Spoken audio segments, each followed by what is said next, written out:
My name is Lise Ramsden and I'm the head baker at RedBeard Bakery in Trentham, which is in central Victoria. Baking shift starts at midnight and goes for about 10 hours, and at the moment I do sort of 3 or 4 of those a week. The bread is sold in the cafe, and it's also used in the cafe for things like toasties and, you know, get served with soup and things like that. And then we sell bread at the farmers market. Well, the oven is fascinating because it's really old. It's just over 140 years old now. It's called a Scotch oven, made by Scottish engineers. They're incredibly efficient. It's very big. The inside of the oven is 4 by 4 metres.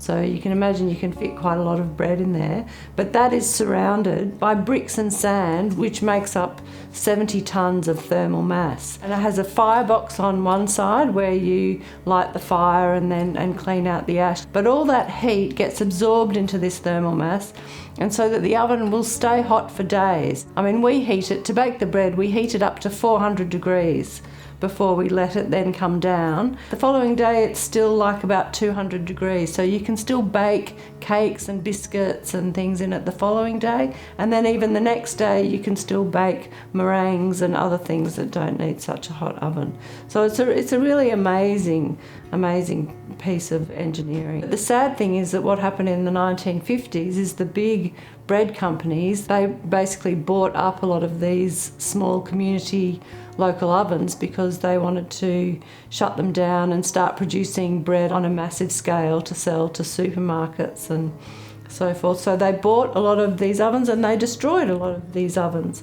And luckily this oven wasn't destroyed, but for some time it was owned by a bread company that said, yes, we'll allow you to use the oven, but you're only allowed to make pies in it. You're not allowed to bake bread. So somebody took on the lease of the oven at that point and just baked pies. It's a really tricky process, and it's kind of really fun to get it right. And it's always like you never really know until the bread comes out of the oven how it went. So it's always this excitement at the end of the bake to go, wow, you know, that's really good it's really good bread. Could be the best ever.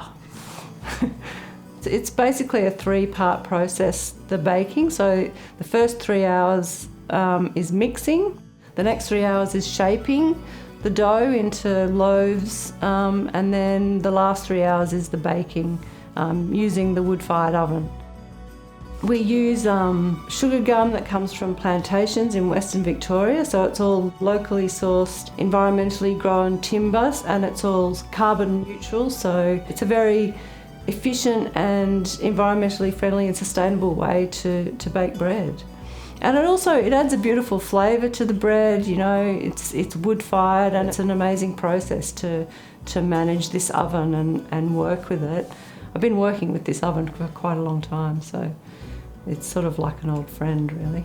Originally, I started working at RedBeard 7 years ago. I got a job as a chef there, and I was particularly employed to bake the biscuits in the oven and bake cake. John was thinking of training another baker, and he was talking about training these other 2 chefs that were working there at the time. And I sort of just said to him, well, you know, would you consider training me? And he said, hell yeah. John Reid is the founder of the RedBeard Bakery, and he started it 17 years ago now with his brother Al. Sadly, last year he got brain cancer and died quite soon after, months later. It was a very aggressive brain cancer, so it was obviously it's been a very difficult time for everyone, and I was lucky enough to be able to learn from him. That the whole year before I spent learning how to bake sourdough with John. It was the way that he taught it which was so inspiring to me, and also made me believe that I could be a good baker.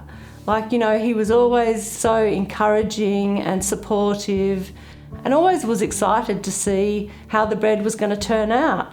And he often, had this saying, "Oh my God, it's the best ever! It's the best ever bread!" And like in the beginning when he started saying that, I really believed him. I really believed, oh, he thinks this is the best ever. But then I, of course, came to learn that he says this all the time.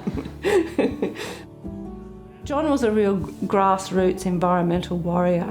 He had this vision to use bread as a way to save the world. That's how I see it anyway. That's what I learned from him, really, was that baking really good bread from really good organic ingredients and supporting local farmers and communities, that this is the best way that I feel I can help save the world.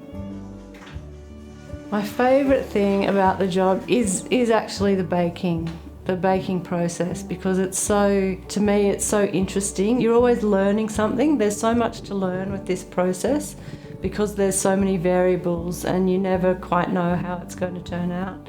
It's always different. Every bake is different. It's very rewarding. You start this process. It's also very physical, and I like that. It's like getting a good workout. You're just able to mix dough and work hard, and then at the end, you get to see how it all turned out, and it's always exciting to do that and end up hopefully with really good bread that's the best ever.